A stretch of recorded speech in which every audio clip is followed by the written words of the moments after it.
mettre dans l'urne. C'est ça qui est important, de s'assurer que le jour de l'élection, que vraiment que tout est sécurisé, qu'il ne peut pas y avoir de déperdition, qu'il ne peut pas y avoir de fraude, qu'il ne peut pas y avoir de choses. C'est ça qui est important. Et ça, l'administration n'a pas de mainmise, parce que il y a des scrutateurs, il y a des présidents de bureaux de vote, et ainsi de suite. Ces gens-là sont là et ont un rôle à jouer. Et il y a même des représentants de partis dans ces bureaux de vote-là. Donc, en soi, il faut faire confiance à notre administration, parce que quand même, nous avons une administration. Il peut y avoir de part et d'autre, parce que nous avons 557 communes dans ce Sénégal-là. Rares sont les communes qui ont connu des problèmes, dont Matam, on l'a dit.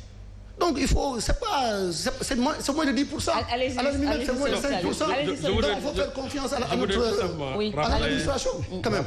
500, je ne vais pas vous laisser parler, Salut, parce que tout à l'heure vous me coupez. Oui, mais laissez-le parler maintenant. Non, je vais le laisser parler, mais après je vais le couper. Je voulais tout simplement rappeler à mon ami Mamoudou.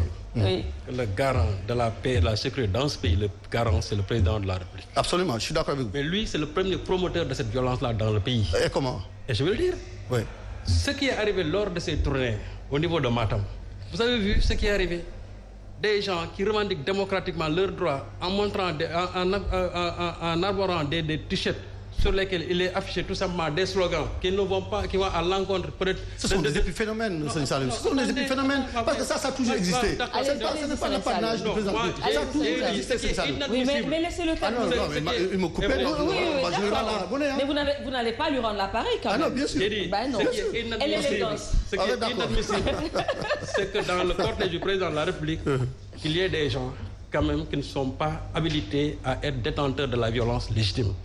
Devant, c'est-à-dire ce qu'on appelle les morts du feu, ils ont usé d'une violence inouïe sur des gens simplement parce que c'est des opposants au président de la République. Et ça s'est passé. Je crois que tout le monde a vu les vidéos. Donc je crois que ça s'est passé donc à la barbe et au nez du président de la République et on n'a absolument rien dit. Ce qui s'est passé à Ziguinchor avec Ousmane Sonko, à 2 reprises, le même Doudouka qui se permet chaque fois qu'il y a un leader de l'opposition qui veut tout simplement faire ses meetings, il envoie ses nervis, c'est-à-dire il fait le déplacement jusqu'à Ziguinchor uniquement dans le but tout simplement de semer la zizanie là-bas. Mais ça a toujours existé. Non, ces choses-là ont toujours existé dans notre langue politique. Donc ça dit qu'il ne faudrait pas... Non, mais ce sont des germes de la violence. Mais vous conviendrez avec moi, ce sont des germes de la violence quand même. Même du cas de l'opposition. Même du cas de l'opposition. Oui, mais est-ce qu'on devrait dire oui, les autres le font, nous aussi on le fait? Pardon? Est-ce qu'on devrait dire les autres le font, nous aussi on le fait? Je voudrais qu'en analysant les faits, qu'ils soient de manière équilibrée. Il est libre de dire ce qu'il pense. Il est libre de dire ce qu'il pense. Non, il analyse correctement quand même. Allez-y, non, il est libre de dire, mais il est libre de dire ce qu'il pense. J'ai dit trop sur le pouvoir. J'ai dit tout simplement. C'est son analyse, M. Wade. Quand quelqu'un s'adonne à cette violence mortifère et que le secrétaire exécutif de l'APR se réunit uniquement pour dire qu'il apporte son soutien à un violent comme Doudouka, je crois que j'ai dit que ça, c'est le seuil du tolérable a été franchi.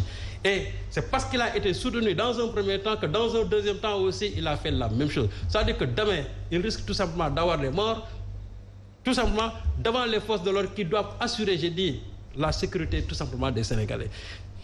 Vous avez écouté les événements de mars. Mais la responsabilité de l'État est entièrement engagée dans ça. Parce qu'un citoyen qu'on a convoqué et qui va au tribunal, vous voulez lui dire de gré ou de force, vous allez passer par le terre itinéraire. Il a dit que je ne passerai pas là-bas pour ma sécurité. Les gens lui ont dit que vous allez passer là-bas de gré ou de force. À un certain moment, c'est le préfet de Dakar, aujourd'hui, je crois, qui est bombardé à Saint-Louis, qui a appuyé sur le bouton pour commander pour... Oui, mais il aurait pu également aller répondre à la convocation sans haranguer les foules, quand même. Il n'a pas harangué les foules. Mais il a appelé à une mobilisation et les gens sont allés le chercher depuis sa maison. Evelyne, on est en politique. Parce que dans ce pays-là, on se connaît, on est en politique. Ousmane Tanor Dieng, le jour où il est sous le régime de Wade, quand il a été pris ici, je me rappelle à l'époque, il y a même, comment dirais-je, une Bakembakela qui s'est déplacée de Touba jusque-là pour venir ici s'indigner de ce qui s'est passé avec Ousmane Tanor Dieng. C'était la première fois que... Donc c'est bis repetita en fait. C'est des pratiques que nous avons dans le champ politique, bis repetita. J'ai dit que nous sommes en politique. Les gens utilisent souvent les moyens conventionnels et non conventionnels pour faire face tout simplement à l'oppression. Attendez, il faut le faire. Je vous donne la parole. Ce que je veux dire. Ce qu'il dit là, ça ne tient pas. Oui, mais vous aurez l'occasion. Quand Barthélémy Diaz appelle à la résistance, quand Ousmane Sonko appelle à la résistance, mais quel est le degré, c'est-à-dire l'implication de la COJER ou bien des gens de Benno Bokk Yakaar? Il y a un État qui est là. C'est-à-dire ce n'est pas à Benno Bokk Yakaar d'aller tout simplement tenir des meetings en disant que demain nous aussi nous ferons face. C'est comme si c'était Barthélémy Dias contre Benno Bokk Yakaar. Vous venez de dire que c'est des moyens conventionnels et non conventionnels. J'ai dit si nous sommes dans un état. Non. On est dans. Vous contredisez ça. J'ai dit on est dans un état responsable. Lui il a dit qu'on est dans un état de droit. Si on est dans un état de droit, il appartient à l'État avec ses moyens régaliens tout simplement d'assurer la sécurité des Sénégalais. Mais ce n'est pas à des ministres comme Diatara qui est un bout de feu. Ce ne sont pas à des gens comme Pape Mahamadou. Mais les insultes de Barthélémy Dias, qu'est-ce que vous en faites? Des gens comme Pape Mahamadou, des gens comme Abdoulaye Diouf Sarr, ce sont ces gens-là qui se sont levés, pour dire que demain nous ferons face. Et je dis que à cet instant-là, on devait les entendre parce que eux aussi ce sont des promoteurs de la violence. Ce qui est arrivé hier quand Barthélémy parlait tout simplement, ce n'est même pas sérieux. Regarde, imaginez quelqu'un qui se rend au tribunal, avant même d'arriver au tribunal, on dit que on lui a notifié que le procès a été. Mais nous, on est dans quel état? On est dans un état purement désorganisé. Ce que je disais tout à l'heure sur les magistrats, je ne mets pas tout le monde dans le même sac de pommes de terre, mais j'ai dit que dans cette justice-là, il y a des magistrats qui sont propres, qui sont sincères et qui sont intègres.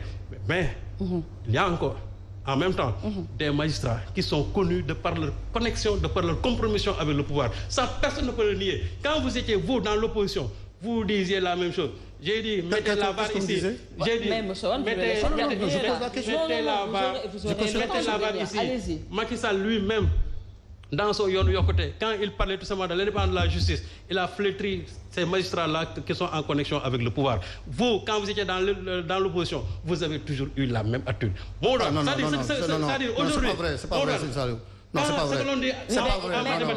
Non. Ça a toujours été une opposition républicaine. C'est de nous parler de ce républicanisme-là. Mon doigt jamais appelé à la violence. Dans l'opposition, on n'a jamais appelé à la violence. Et là, vous violentez les téléspectateurs. Ah non, si. Mais c'est pas vrai, c'est que parce qu'ils ne peuvent plus vous suivre. Ah non, vous avez toujours dit que vous ne ferez pas tout ça. Non, quand même. Allez, vous terminez très rapidement. On se connaît dans ce pays-là. Oui, bien sûr. Vous avez complètement changé de discours parce que vous avez changé de position politique.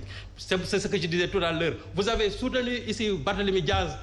D'ailleurs, même Maître Moustapha Mbaye, qui est un des vôtres, c'était lui, son avocat. Aujourd'hui, il a disparu parce que tout simplement, il n'est plus du côté de Barthélémy Diaz. Mais c'est normal. Oui. C'est normal. C'est pourquoi j'ai dit. Alors, il faut être arrimé à des principes. Il faut être arrimé à des principes. Vous proposez une troisième voie. On entend souvent nous ne sommes pas les premiers à le faire. Cette violence, on l'a vu du temps de Maître Abdoulaye Wade, on l'a vu du temps du président Abdou Diouf. Est-ce qu'on devrait tout le temps convoquer ces scènes de violence? Ne devrions-nous pas avoir d'autres hommes politiques qui puissent proposer vraiment quelque chose de différent de ce qu'on a vu? Parce que c'est à ça qu'aspirent également les citoyens. Mais pas dire à chaque fois cette violence-là, voilà, on l'a vu sous d'autres régimes. Madame, vous avez parfaitement raison. Et je pense effectivement que vous avez doublement raison. Vous savez pourquoi?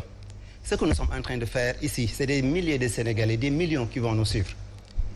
Et ce type de discours-là est également le même discours que d'autres acteurs politiques violents, pour ne pas dire politiciens, font dans les localités et dans ces pays-là. Ce pays-là est un pays très sérieux et bien gouverné, très honnêtement, et nous le disons sans démagogie.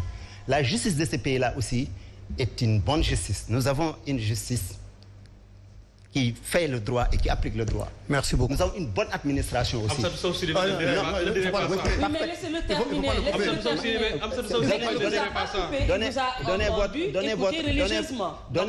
Donnez votre point de vue et laissez-nous donner votre point de vue. Non. Vous savez, dans la vie, nous devons apprendre aussi à être justes. La terre appartient aux justes et sur elle, ils vivront éternellement. Mais Camara aussi dire que aussi... Oui, mais Serigne Saliou, laissez-le terminer. Non, vous savez, vous